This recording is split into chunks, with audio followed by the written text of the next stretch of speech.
많은 분들이 이 DSR 규제의 개념과 그리고 앞으로 어떻게 해야 되는지 모르고 있는데요. 이 부분에 대해서 쉽고 자세하게 빠르게 말씀을 드릴게요.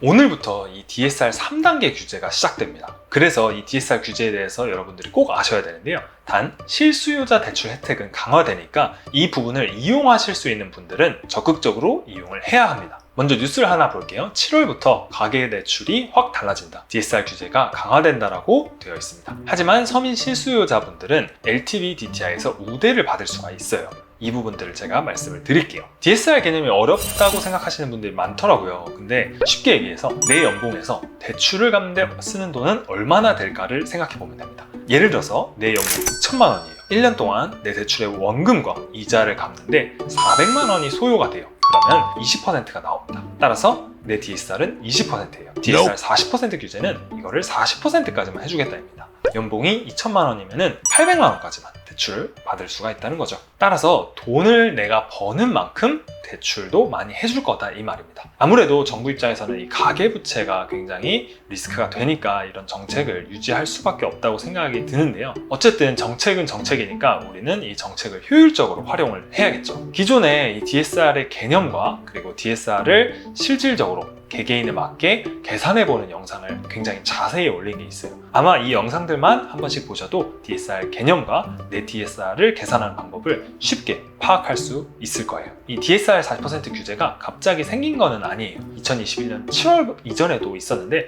이때는 고가주택이라든지 아니면 신용대출을 굉장히 많이 받는 사람들한테만 적용이 됐었는데 2021년 7월부터는 그걸 조금씩 좁히더니 마침내 2022년 1월부터 이 DSR 규제가 거의 대출을 받는 대부분의 사람들한테 적용이 됐다는 것을 알 수가 있습니다. 그래서 2022년 7월부터는 총 대출액이 1억 원을 넘을 경우 DSR 규제가 바로 적용이 되게 바뀌었습니다. DSR이 적용되는 대출이 뭐가 있을까 궁금하실 거예요.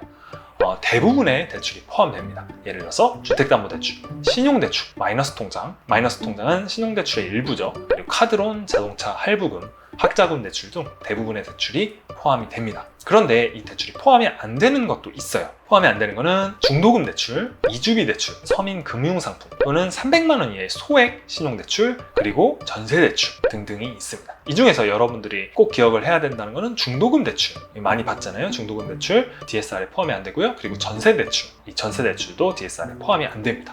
그래서 이 부분들 기억을 해주시면 좋고요. 그러면 앞으로 어떻게 되는지 그리고 앞으로 어떻게 준비를 해야 되는지를 또 알아봐야 되잖아요. 이 DSR 규제 1억 원 초과 확대는 2022년 7월부터 시행이 됩니다. 단 청년들의 소득은 미래에 증가할 가능성이 높잖아요. 그래서 정부가 장래의 소득 증가까지 반영을 해서 대출을 조금 더 여유롭게 해준다고 합니다. 그리고 말씀드렸다시피 실수요자 대출 요건이 완화가 되었어요. 기존에는 이 LTV가 지역마다 차등을 줬다면 앞으로는 70%로 통일을 하고, 그리고 생애 최초로 주택을 구매하는 분들에게는 LTV가 최대 80%까지 확대를 해준다. 또한 이 비주택 담보대출이 있죠. 예를 들어서 오피스텔 담보대출이 있습니다.